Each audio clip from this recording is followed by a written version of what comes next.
বাংলাদেশে অন্তর্বর্তী সরকারের ১১ মাসের শাসন আমলে অন্তত ৩৪ জন বাংলাদেশিকে গুলি বা নির্যাতনের মাধ্যমে হত্যা করেছে ভারতের সীমান্তরক্ষী বাহিনী বিএসএফ। আইন ও সালিশ কেন্দ্র এই তথ্য জানায়।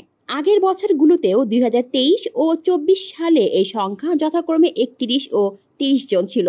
বরাবরের মতো আশ্বাসের পরেও এই হত্যাকাণ্ড থামেনি। সম্প্রতি ফেনীর পরশুরামের বাঁশপদুয়া সীমান্তে বিএসএফ এর গুলিতে ২ বাংলাদেশি নিহত ও ১ জন আহত হন।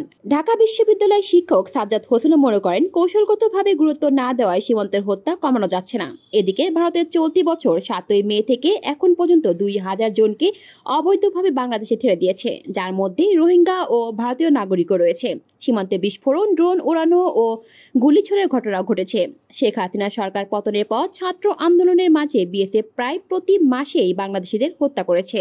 ২০২৫ সালের জানুয়ারি থেকে জুন পর্যন্ত বিএসএফ এর হাতে ১৫ জন নিহত ও ২৯ জন আহত হয়েছেন। কলি শিকদার, বাংলা নিউজ নেটওয়ার্ক।